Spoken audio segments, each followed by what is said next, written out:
প্রিয় দর্শক, ইআতিকাফ সম্পর্কে আল্লাহ তাআলার বাণী। আল্লাহ তাআলা কুরআনে বলেন, তোমরা মসজিদে ইআতিকাফ অবস্থায় স্ত্রীদের সাথে সহবাস করো না। সূরা আল বাকারা 187 নং আয়াত। এই আয়াত থেকে বোঝা যায় ইআতিকাফ একটি স্বীকৃত ইবাদত। এটি মসজিদে অবস্থান করে করতে হয়। এতে নিজেকে দুনিয়ার কাজ থেকে আলাদা করে আল্লাহর দিকে মনোযোগ দিতে হয়।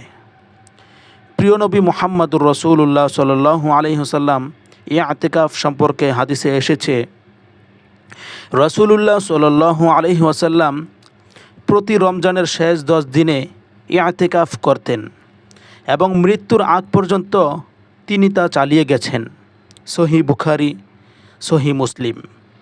আরও এসেছে, যে ব্যক্তি আল্লাহর সন্তুষ্টির জন্য একদিন ইআতিকাফ করে, আল্লাহ তার ও জাহান্নামের মাঝে 3টি পরীক্ষা দ্রুত সৃষ্টি করেন।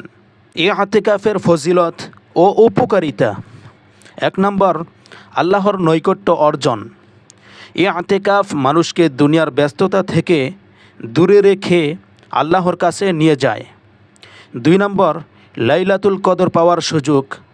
রমজানের শেষ 10 দিনে ইআতিকাফ করলে লাইলাতুল কদর পাওয়ার সম্ভাবনা বেশি হয়। 3 নম্বর, আত্মাশুদ্ধি। মন ও আত্মাকে পবিত্র করার সুযোগ, গুনাহ থেকে দূরে থাকার পরিবেশ। 4 নম্বর, অধিক ইবাদতের সুযোগ। নামাজ, কোরআন তেলাওয়াত, জিকির সব কিছুতেই মনোযোগ বাড়ে। 5 নম্বর, জাহান্নাম থেকে মুক্তির মাধ্যম। হাদিস অনুযায়ী ইআতিকাফ জাহান্নাম থেকে দূরে রাখে। সংক্ষেপে, ইআতিকাফ হলো মসজিদে অবস্থান করে আল্লাহর ইবাদতে নিজেকে নিবেদিত করা। এটি সুন্নতে মুআক্কাদা, বিশেষভাবে গুরুত্বপূর্ণ সুন্নত। রাসূলুল্লাহ সাল্লাল্লাহু আলাইহি ওয়াসাল্লাম এটি পালন করেছেন। এর মাধ্যমে দুনিয়া থেকে আখিরাতের প্রস্তুতি নেওয়া যায়। ইআতিকাফের পূর্ণ গাইড। ইআতিকাফের নিয়ত কিভাবে করবেন? নিয়ত অন্তরে করলেই যথেষ্ট। মুখে বললে এইভাবে বলতে পারেন, আমি আল্লাহ তাআলার সন্তুষ্টির জন্য ইআতিকাফের নিয়ত করলাম।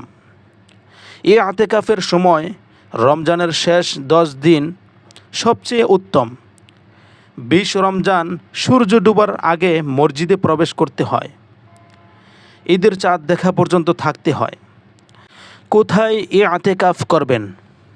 পুরুষের জন্য মসজিদে, মহিলাদের জন্য ঘরের নির্দিষ্ট নামাজের জায়গায়। ইআতিকাফে করণীয় কি করবেন?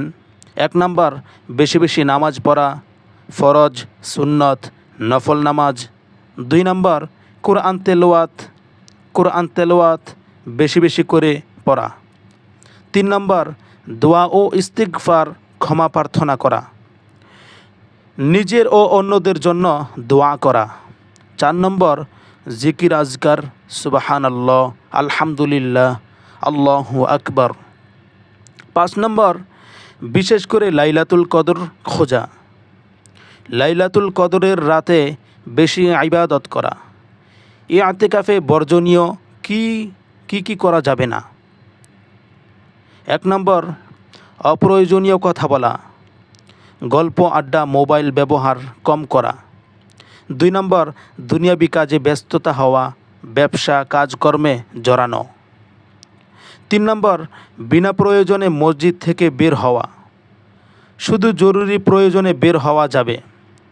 পেশাব পায়খানা, ওযু গোসল, খাবার। 4 নম্বর, স্ত্রী সহবাস সম্পূর্ণ নিষেধ। কি করলে ইআতিকাফ ভেঙে যায়? ইচ্ছাকৃতভাবে মসজিদ থেকে বের হওয়া, স্ত্রী সহবাস করা। হায়াজ, নিফাজ, মহিলাদের জন্য বেহুশ বা পাগল হয়ে যাওয়া। গুরুত্বপূর্ণ টিপস: মোবাইল ব্যবহার যত কম সম্ভব করুন। একটি নির্দিষ্ট রুটিন বানান। বেশি বেশি কাঁদুন ও আল্লাহর কাছে চান। দুনিয়া বলে আখিরাতের চিন্তা করুন। ইআতিকাফ হলো দুনিয়া থেকে আলাদা হয়ে শুধু আল্লাহর জন্য সময় দেওয়া। নিজের জীবন পরিবর্তনের সেরা সুযোগ। প্রিয় বন্ধুরা, ভিডিওটি ভালো লাগলে অবশ্যই শেয়ার করবেন, সাবস্ক্রাইব করবেন, পাশেই থাকবেন। আসসালামু আলাইকুম ওয়া রাহমাতুল্লাহ।